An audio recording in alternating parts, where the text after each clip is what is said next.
안녕하세요. 오늘의 데일리 뉴스레터에 오신 것을 환영합니다. 1. 미국 대신 반도체 보조금 지급. 2. 한국, 태국, 중국 세계 곳곳에서 불꽃놀이 중인 중국 유조선. 3. 인리를 대체하겠다는 팩이 드러냈다. 한번 진실을 알아봅시다. 미국에게 제대로 한 방을 날릴 수 있는 방안을 마련한 것입니다. 먼저 바이든이 열심히 구상한 칩4 동맹에 대한 참여 여부를 다시 고려하고 있으며 이로 인해 칩4 일정이 밀린 상황입니다. 한국이 참여하지 않는다면 칩4 동맹은 팥 없는 찐빵 같은 수준의 껍데기만 남는 협의체가 될 수밖에 없습니다. 여기에 한국이 새로운 국가와 협력할 것으로 알려지자 미국은 한국에게 아무런 소리도 못하고 오히려 깜짝 놀라 자국의 대표 기업인 애플을 때리면서 한국의 마음을 돌리기 위해 움직이고 있습니다. 애플은 최근 중국에서 메모리 반도체를 공급받겠다고 밝히면서 반도체 시장에서 미국이 한국을 밀어내고 자신의 이익을 챙기는 것 아니냐는 비판을 받았습니다.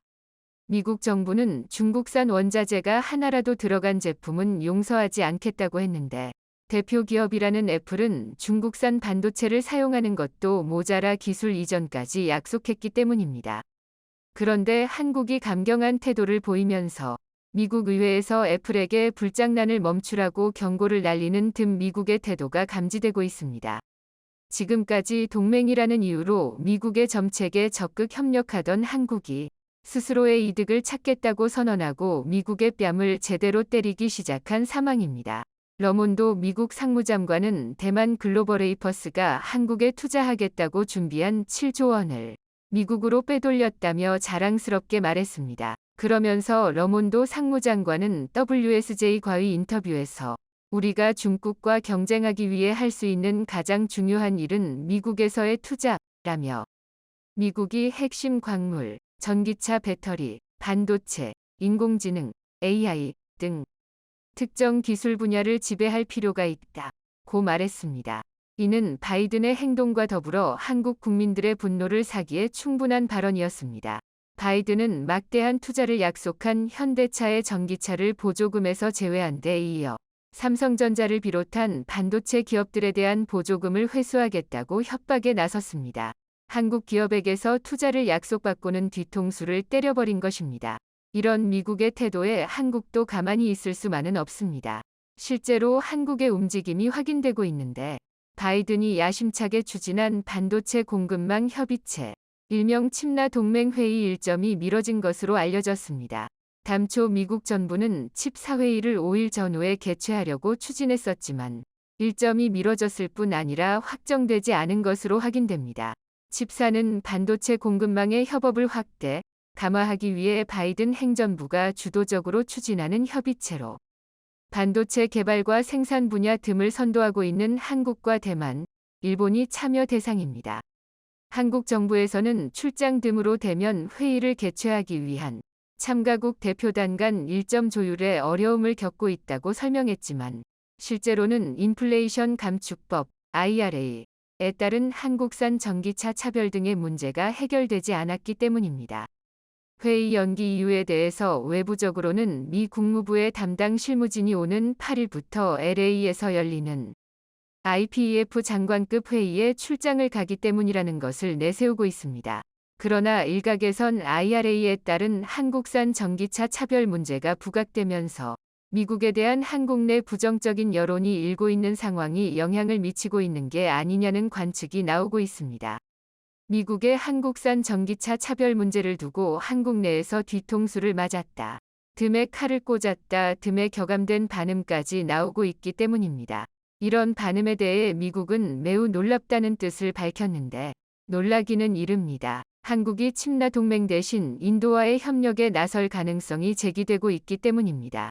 지난 7월 열린 디지털 인도 위크 2022에 등장한 모디 인도 총리는 반도체 생산국이 되려는 열망을 감하게 내비쳤습니다.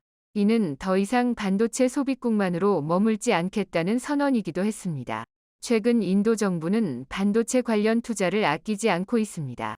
인도 매체인 파이낸셜 익스프레스는 인도 정부가 반도체 기업 대상 인센티브 제도를 곧 도입할 것이라고 보도했습니다.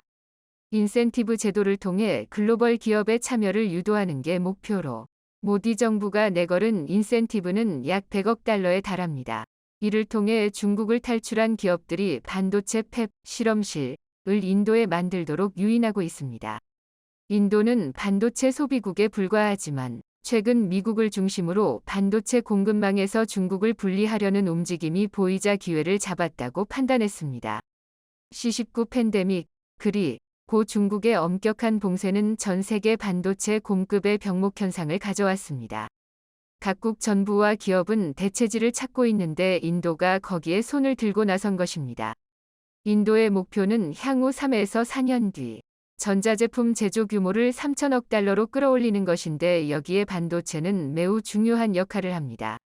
라지브 찬드라세카르 인도 전자 IT 담당 장관은 파이낸셜 타임스 FT와 가진 인터뷰에서 지점학적 관점에서 인도는 매력적인 곳이다.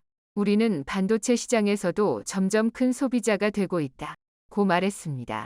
이전에는 공개적으로 중국에서 반도체 제조 시설을 옮기려는 기업을 목표로 삼겠다. 고 언급하기도 했습니다. 반도체는 기본적으로 기술 집약적이고 설비 루자에 막대한 비용이 들기 때문에 진입 장벽이 높은 산업입니다. 100억 달러의 인센티브는 그 시작일 뿐. 인도 정부가 반도체 산업에 들어갈 재정 지원은 지금보다 더욱 커질 수밖에 없습니다. 게다가 반도체 제조에는 안정적인 전원과 깨끗한 물, 고도로 숙련된 인력 등이 필요합니다. 마리아 시멈 아시아개발은행 연구원은 강력한 소프트웨어 기반 덕분에 인도는 반도체 설계에는 진출해 있지만 반도체 제조는 고도의 인프라가 필요하기 때문에 뒤질 수밖에 없다고 지적했습니다. 반대로 보면 이는 한국에게는 기회가 될 수 있습니다. 인도의 반도체 설계 기술에 더해 한국의 생산 기술이 더해지면 강력한 시너지를 낼 수 있기 때문입니다.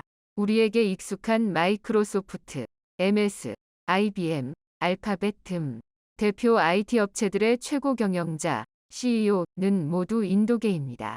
블룸버그 통신에 따르면 인도계 CEO가 겸용하는 기업 가치만 5조 달러에 이를 정도입니다. 인도계는 전체 미국인의 1%, 실리콘밸리 노동인력의 6%를 차지하는데 인구 비율로는 설명되지 않을 정도로 많은 CEO를 배출했습니다. 인도라는 나라는 GDP로는 영국을 제치고 세계 5위에 올랐고 인구수로는 중국을 뛰어넘어 새로운 시장이 될 가능성이 가장 큰 나라입니다. 동시에 수학과 과학 분야에서는 엄청난 수의 인재를 배출하고 있고 이들은 미국에서 핵심 인력으로 자리 잡았습니다. 이런 인도가 가지는 고질적인 문제는 인프라 부족인데 한국 기업들이 진출한다면 문제를 해결하는 동시에 한국 기업들은 수십 년 동안 일거리를 걱정하지 않아도 될 정도입니다. 실제로 삼성전자는 인도 정부가 진행 중인 생산연계 인센티브, PLI의 유일한 수혜 기업이었습니다. 삼성전자는 PLI가 제시한 상품 판매량 기준을 달성했습니다. PLI는 인도 정부가 현지 투자와 생산을 유도하기 위해 마련한 투자 제도로 한 해 동안 일정한 상품 판매량을 달성한 기업에게 매출의 6%가량을 인센티브로 제공합니다. 인도 정부는 총 10개의 기업, 현지 기업 5곳, 해외 기업 5곳을 선점했는데 해외 기업으로는 삼성전자를 비롯해 애플의 주요 파트너사인 폭스콘, 라이징스타 등이 대3에 올랐습니다. 그런데 생산량 기준을 충족한 기업은 삼성전자밖에 없었고 그 대가로 약 1,000억 원의 인센티브를 받았습니다. 13억 명의 인구를 보유한 인도는 중국에 이어 두 번째로 큰 시장으로 평가됩니다. 이재용 삼성전자 부회장이 모디 인도 총리와 여러 번 회동하며 공을 들여온 곳이기도 합니다. 담장은 삼성전자가 스마트폰을 비롯한 가전제품을 생산하고 있지만 인도의 지원을 받고 반도체 곰짬을 짓는다면 엄청난 시너지가 될 것으로 기대됩니다. 이런 움직임 속에 미국 의회에서 애플을 공격하는 모습이 확인됩니다.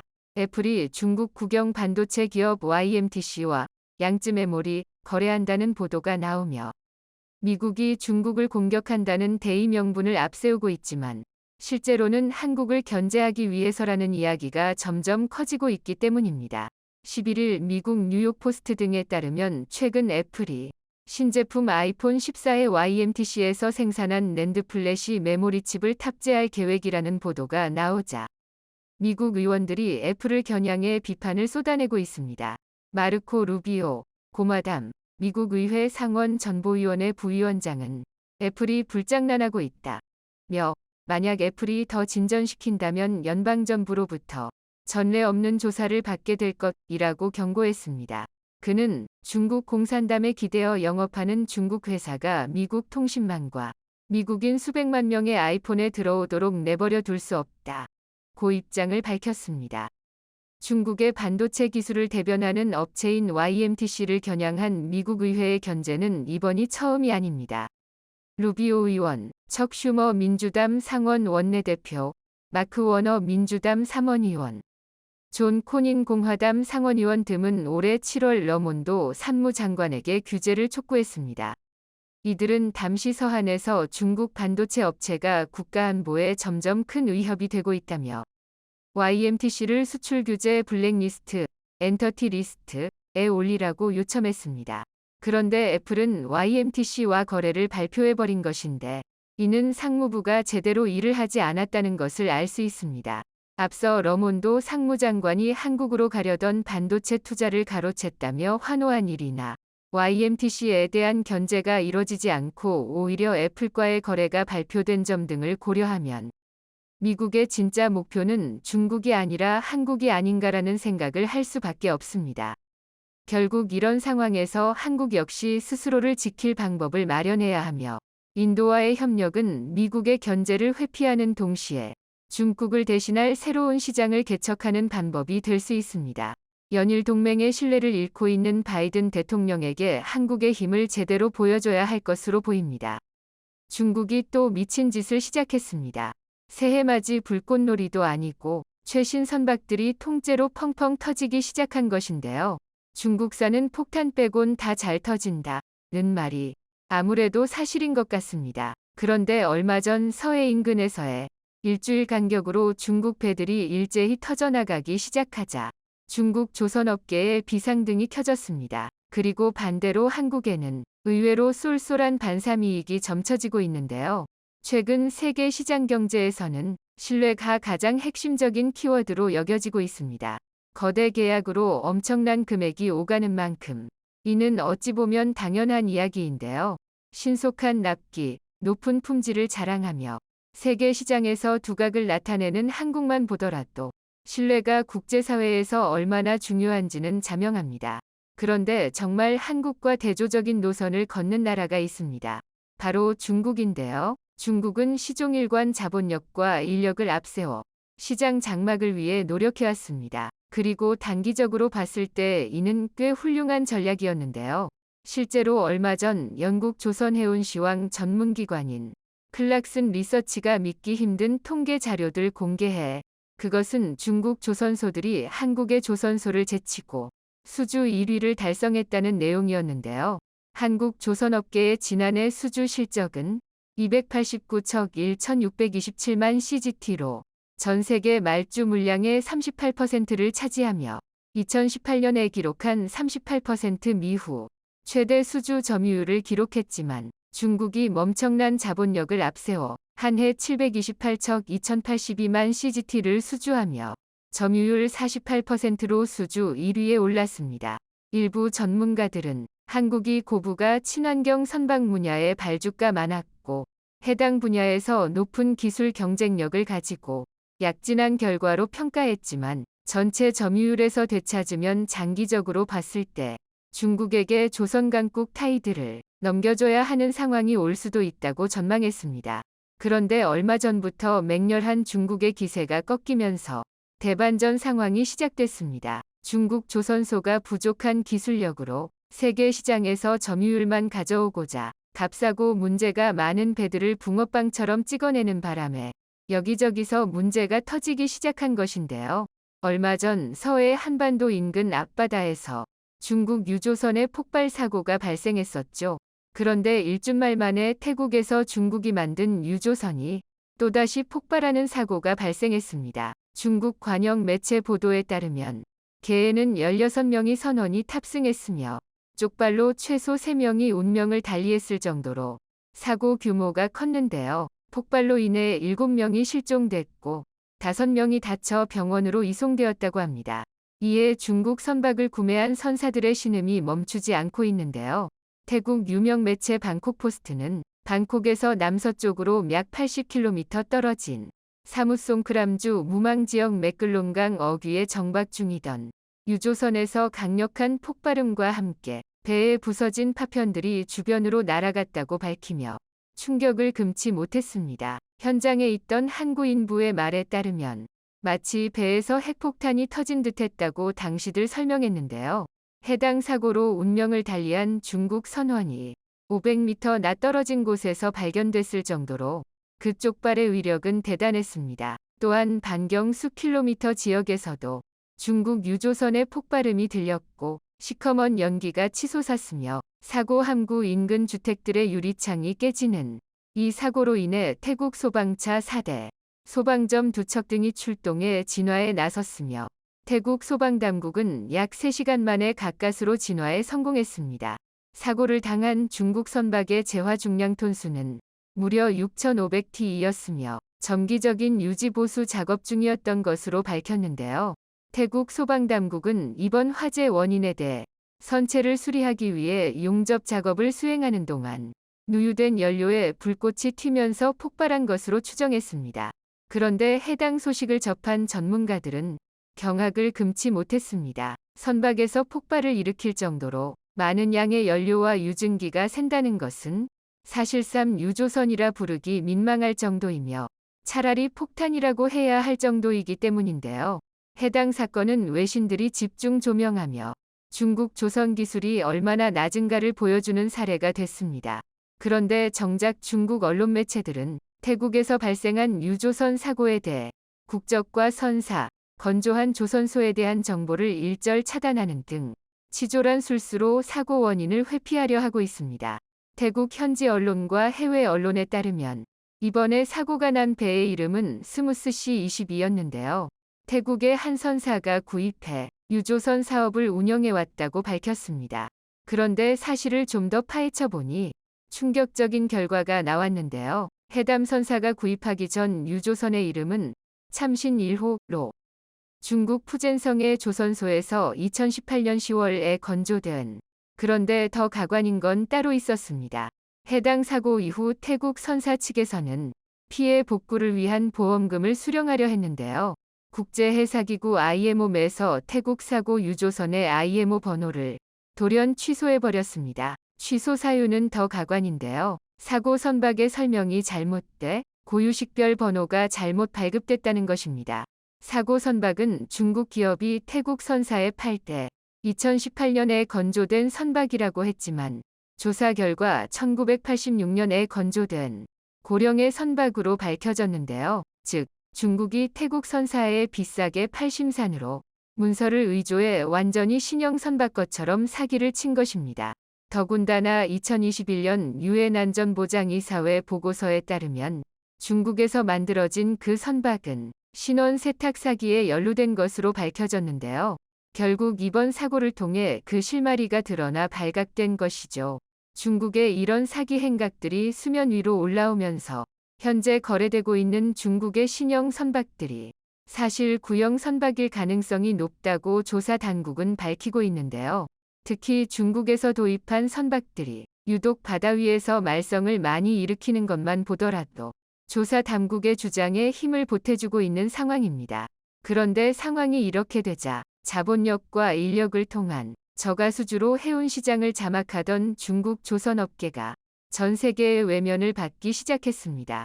해외 선사들은 그동안 싼 맛에 쓰다 버릴 요량으로 중국산 선박을 구매해왔지만 반복적인 사고로 인명피해까지 발생시키는 중국 선박을 더 이상 구매하지 말아야 한다는 기조가 생겨나고 있는 상황입니다.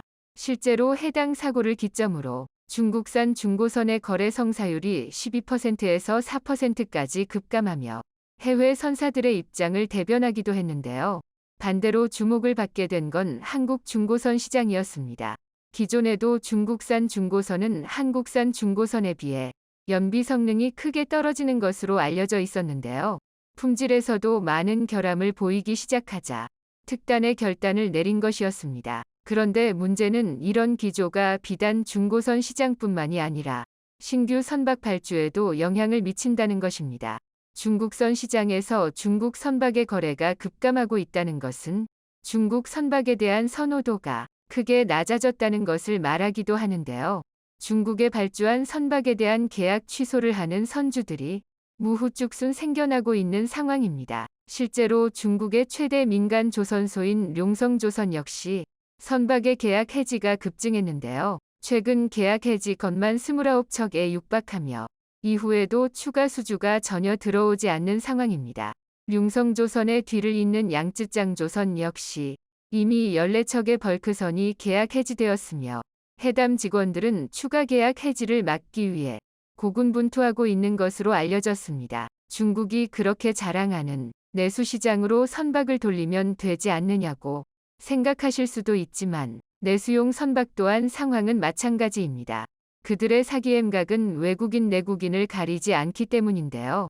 얼마 전 중국 산둥성 앞바다에서도 유조선 한 척이 서대한 폭발을 일으키며 명의 인명피해를 발생시켰습니다. 더욱이 해당 유조선은 충돌이나 좌초로 인한 폭발이 아니었기에 앞서 언급했던 사고와 마찬가지로 기술적인 문제로 발생한 유조선 자체의 문제로 기술 발전을 등한시하던 중국 선박업계의 몰락이 선명하게 그려지는 대목입니다. 구멍 송송 뚫린 기술력으로 이제 바다 한가운데서 불꽃놀이를 시작한 차이나와 한국과의 격차는 더 이상 좁혀지지 않을 정도로 차이나게 될 것이 분명합니다.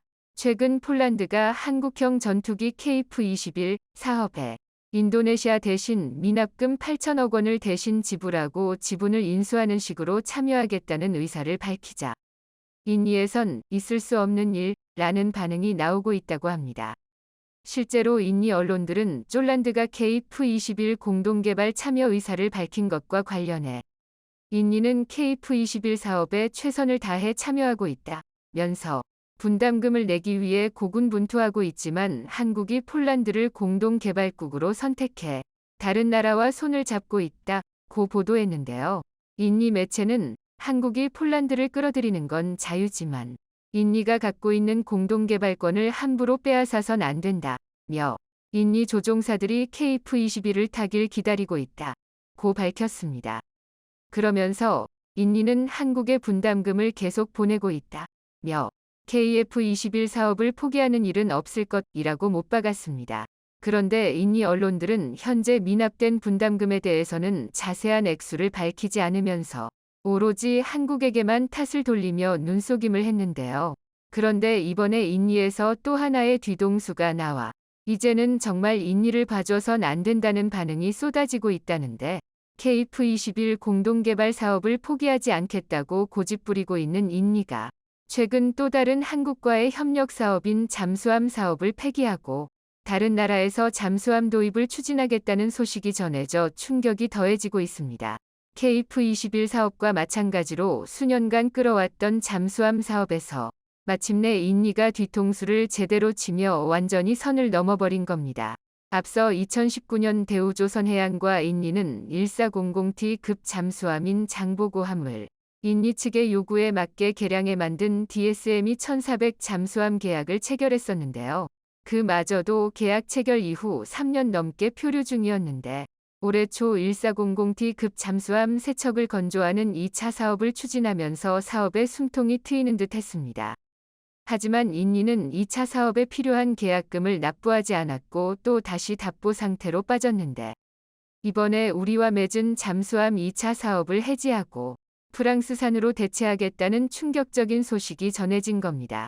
군사 매체 제임스보드에 따르면 최근 인니 국방부가 잠수함 구매를 위해 21억 6천만 달러, 우리 돈 2조 8천억 원 규모의 차관을 승인한 것으로 전해졌습니다.